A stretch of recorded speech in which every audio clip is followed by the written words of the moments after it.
question. What the hell took you guys so long? Not Jeremy. I first got to know Jeremy and Monica in high school. Jeremy was a great student. Always wanted to help out. Constant tutor of his friends. Sorry, wrong person. Just kidding. Jeremy's always been a great friend, and never the best of students. You ever need me help in school, you can always find Jeremy. Well, at Frankie's house or at work. He wasn't in school too well. As I'm sure many of you are aware, Jeremy never really got into the whole partying scene. Growing up, he was always much more interested in hanging out with a couple friends at someone's house or going into the woods and lighting things on fire.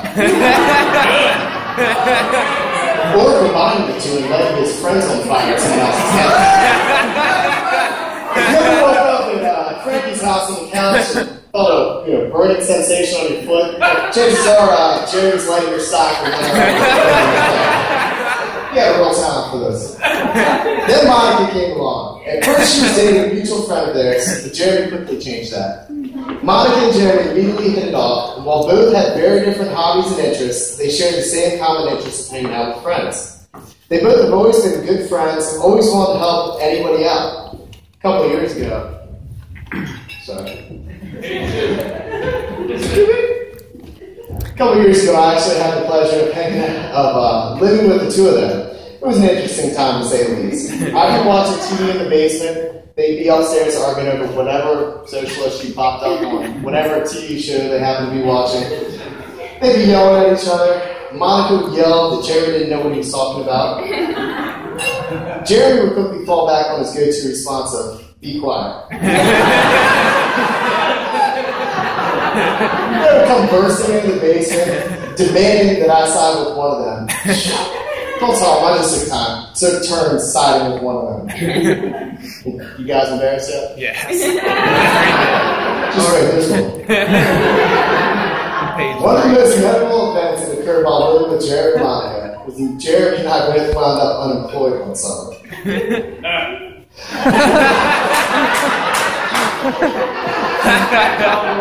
We would stay until 5 in the morning playing Call of Duty, behaving like high schoolers. Jeremy and I loved it. Monica, on the other hand, she wanted to stab both of us. One day during our summer vacation, I was taking a nap downstairs when Jeremy called me freaking out, claiming that he'd almost cut his leg off. I asked him where he was, and he just replied simply, "I'm upstairs, bleeding out in the bathtub." So not knowing what to expect, I rushed upstairs and found Jeremy with a huge gash in his leg in the bathtub, so that he didn't get blood everywhere. Confused why this could have happened, I asked Jeremy the obvious, "What happened?" His response was in typical Jeremy, hilarious fashion. "Oh, just walking through the river with a machete." As hurt as he was, I couldn't help but just burst out laughing. It made it seem so innocent that it could have happened to anyone. It could. I drove Jeremy to the hospital. When he got stitched up, promised not to play with machete. Of course he lied. We actually played with machete last time. We did. Much safer. True story. Just a little bit of advice from Monica. If you ever hear Jeremy go,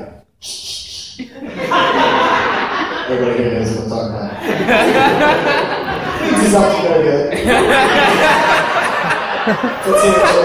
Let's hear it, Jeremy. Let's hear you on the devil laugh.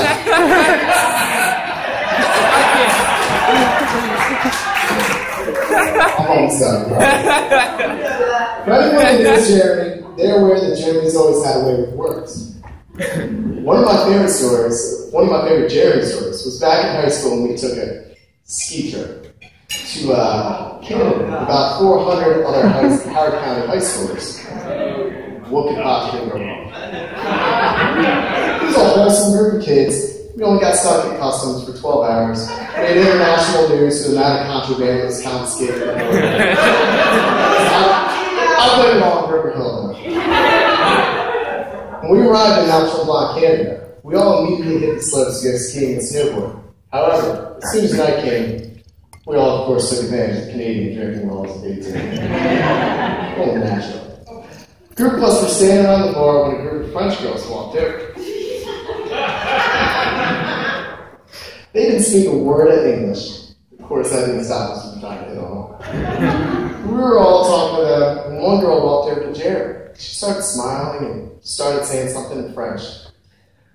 Jeremy, without skipping a beat, just looked at the girl with one of those confused looks on his face and just uttered one word. American. He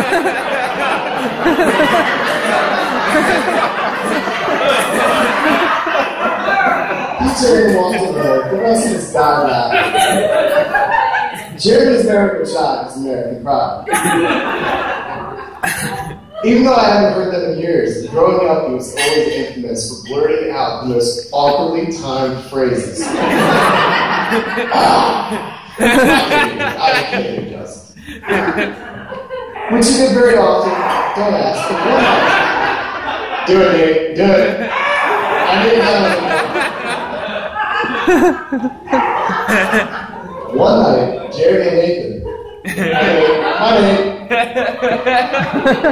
They thought it was a good idea to yell, "Ah!" Which he did too often. His dad was trying to sleep on the couch upstairs. Well, after about the fourth time, his dad came downstairs. Showed them why you don't mess with the girl you want to sleep with.